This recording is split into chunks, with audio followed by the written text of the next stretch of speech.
बहुत मेहनत से आपने एक पेपर बनाया है, आपका पीएचडी का काम का हो सकता है, आपका प्रोजेक्ट का काम का हो सकता है, एक पर्टिकुलर फील्ड ऑफ इंटरेस्ट पे आपने काम किया था एंड उसका एक्सपेरिमेंटल रिजल्ट जो भी आपने स्टडी किया था उसके बेसिस पे आपने एक पेपर बनाया and you are getting rejection. एक जर्नल पे सबमिट किया, वहां पे रिजेक्शन आया, दूसरे पे आप सबमिट किए, वहीं से भी रिजेक्शन आ रहा है, you are getting multiple rejection.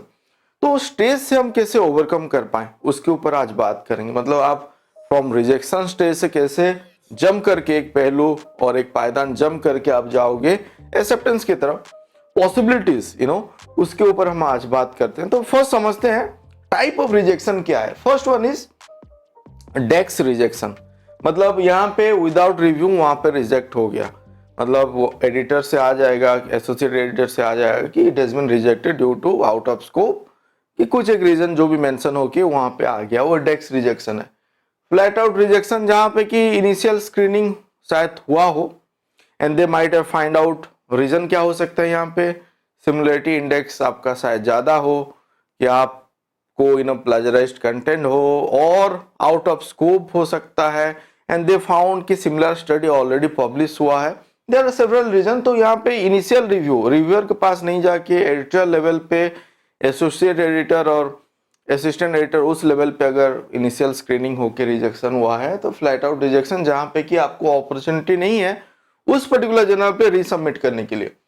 Next one is revise and resubmit. यहाँ पे आपको एक चांस है, they can reconsider based on जो कमेंट उन लोग दिए हैं उसके ऊपर आप अगर सही से काम करके रीसबमिट करोगे तो फिर से वो जाएगा रिव्यूअर के पास। अभी भी शायद रिव्यूअर के पास नहीं गया हो तो फिर रिव्यूअर के पास जाके वो फिर आपको कमेंट वगैरह मिलेगा, और else you might have received from the reviewer itself. 2-3 reviewer से भी मिला होगा कि these are the comment and they have to resubmit with sort of major rejection। Major rejection जैसे आप यहाँ पे इसको ले सकते हो। Next one is half rejection and this is provisional acceptance letter. So here also you can relate with minor, major, और अगर वो ऑप्शन नहीं, just a revision sort of thing.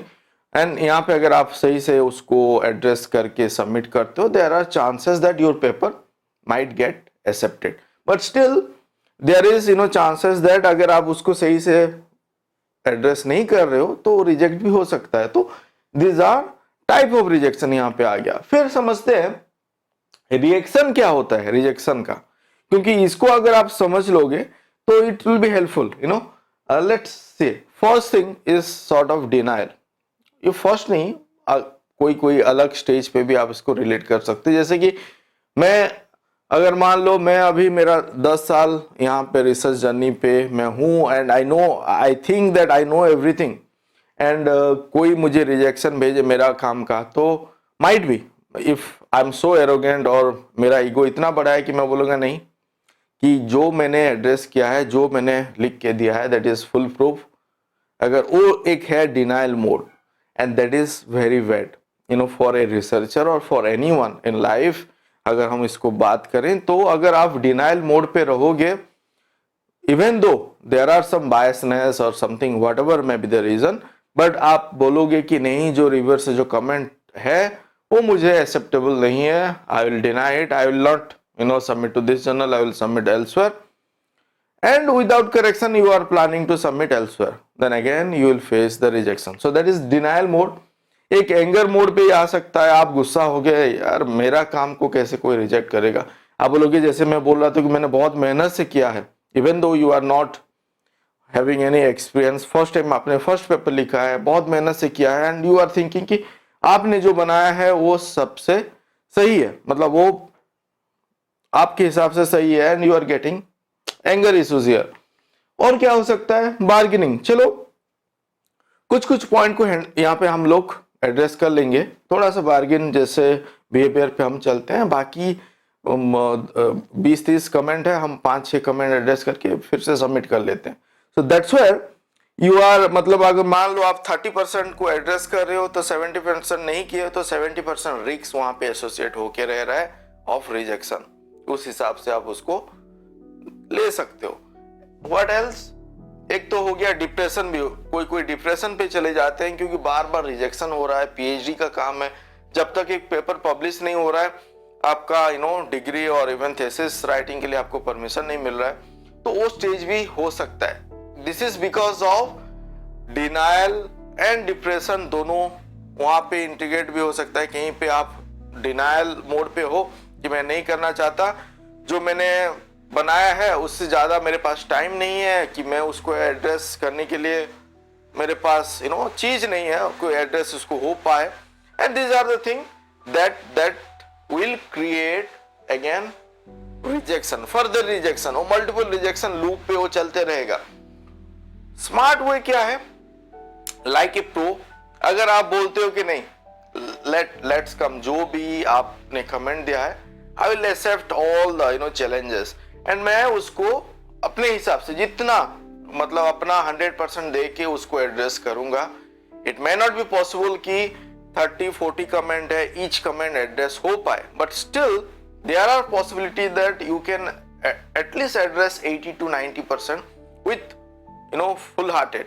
And बाकी जो है आप बताओ कि ये किस लिए एड्रेस नहीं हो पा रहा है, with reason you can also mention each point. मतलब आपका अगर एक रिव्यूअर का कमेंट है हम कैसे एड्रेस करते हैं, उसके ऊपर मैं और एक वीडियो पे हम बात करेंगे इन डिटेल। मतलब आपको मैं मेरा जो पेपर वगैरह हमारा जो रिव्यू कमेंट आता है और हम उसको कैसे एड्रेस करते हैं वो मैं आपको दिखाऊंगा और वहां पे वो बात करेंगे। बट यहाँ पे आपको ये मतलब स्ट्रांग होना है कि नहीं यार चलो एड्रेस करते हैं, मेरा ही काम है, मेरा ही काम बेहतर होगा, जहां तक हो पाता है करेंगे, और जो नहीं हो पा रहा है हम वहां पे लिखते हैं। क्योंकि अगर मान लो आपको रिव्यूअर ने बोला है कि why not you have cited recent paper, 2023 का पेपर क्यों साइट नहीं हुआ है, क्यों उस फील्ड पे कोई काम है कि नहीं है, अगर पूछा है देन यू गिव योर जो आप सही है वही आंसर पे लिखो।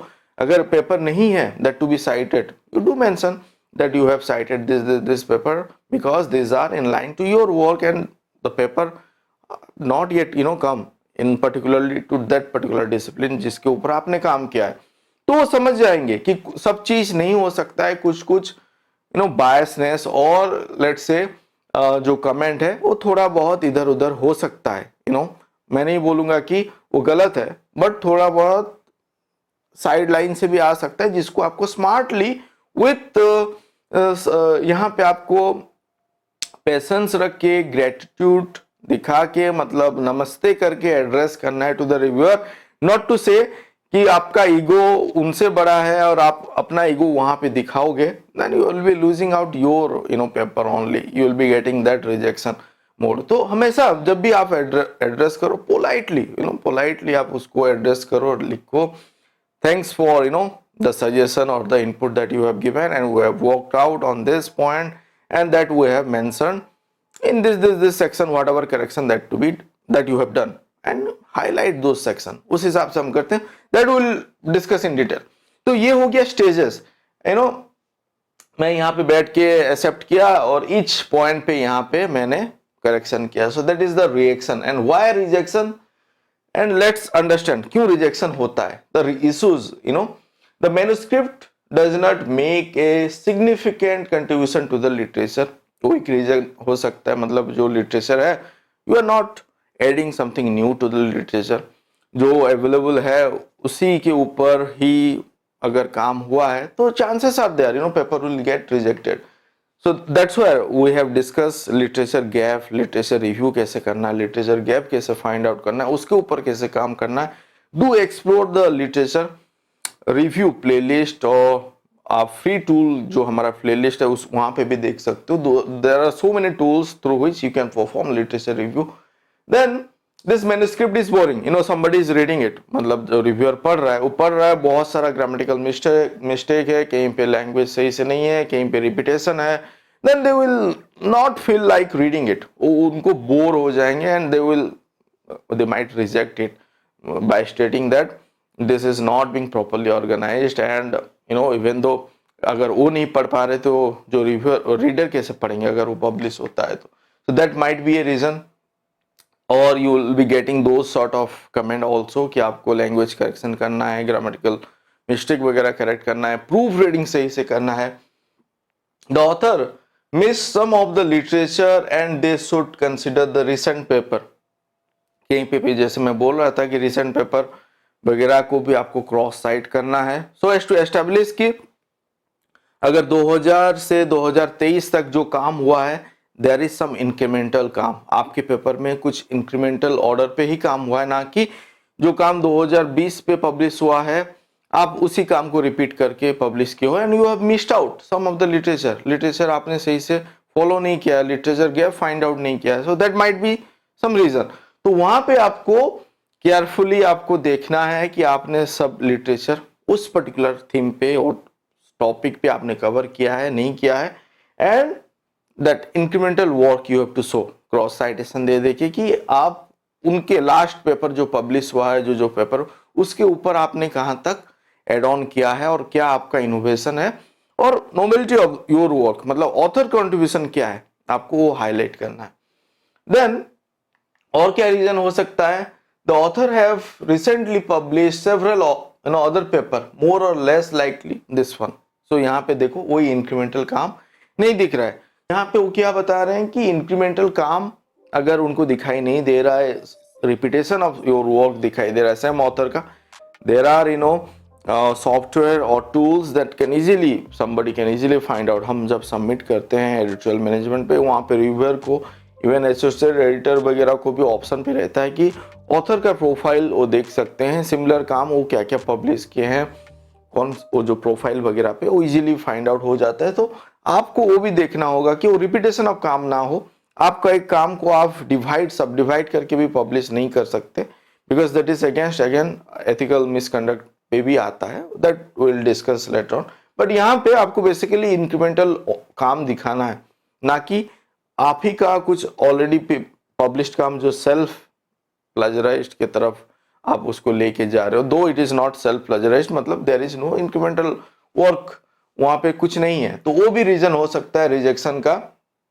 द पेपर इज, कोई वहां पे बोल रहा है कि वहां पे जो रीजन है they have established due to reason X Y and Z, ये रीजन है, and this is good, if you are getting that exact point why it is being rejected with the reason or with the fact, तो आपको फिर easy होगा वो सब x Y Z point को लेके उसके ऊपर काम करने के लिए। So that is okay. So now quickly हम रीचेक करते हैं after rejection, we need to understand and what correction you need to be that need to be done, उसको हम यहाँ पे क्विकली रीचेक करते हैं। फर्स्ट इज फॉर्मेटिंग इशू, कहीं पे जर्नल वगैरह बहुत स्ट्रिक्ट होते हैं that you have to see, but most of the journal are they are liberal, वो उतना स्ट्रिक्ट नहीं है फॉर्मेटिंग इशू पे, but still you do have to check the formatting issues, and सही जर्नल सिलेक्ट आप किए हो नहीं किए हो, that also might be reason, scope पे है नहीं है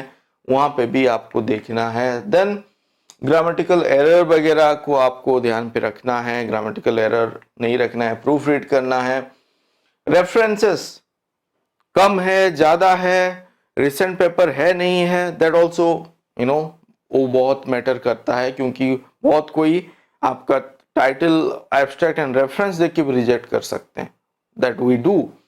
तो वर्क वैलिडेशन इफ एप्लीकेबल, आपको क्रॉस वैलिडेट करना है जहाँ पे वो पॉसिबिलिटी है कि ऑलरेडी लिटरेचर पे अवेलेबल है जो काम और जो डेटाबेस आप लेके काम किए हो, तो वो आपको क्रॉस वैलिडेट करना है अगर वो एप्लीकेबल वहाँ पे है। तो कंपैरेटिव एनालिसिस डिस्कशन सेक्शन पे लेके आना है टू शो कि आपका काम कैसे बेहतर है बाकी काम से और सिमिलर है, और what in what way you have added or something addition is there in your work, मतलब आपने क्या ऐड किया है, क्या वैल्यू और क्या चीज न्यू है आपके काम पे, वो आपको कंपैरेटिव एनालिसिस पे दिखाना है, सो दैट लिटरेचर पे जो अच्छा पेपर है, ना कि कोई कॉन्फ्रेंस बुक चैप्टर को आप यहाँ पे कंपेयर करो जो रिसेंट पेपर पब्लिश्ड हुआ है जर्नल पे विथ हाई इंडेक्स जर्नल पे, उसके साथ कंपेयर करके आपको दिखाना है that your work is also in order to that, और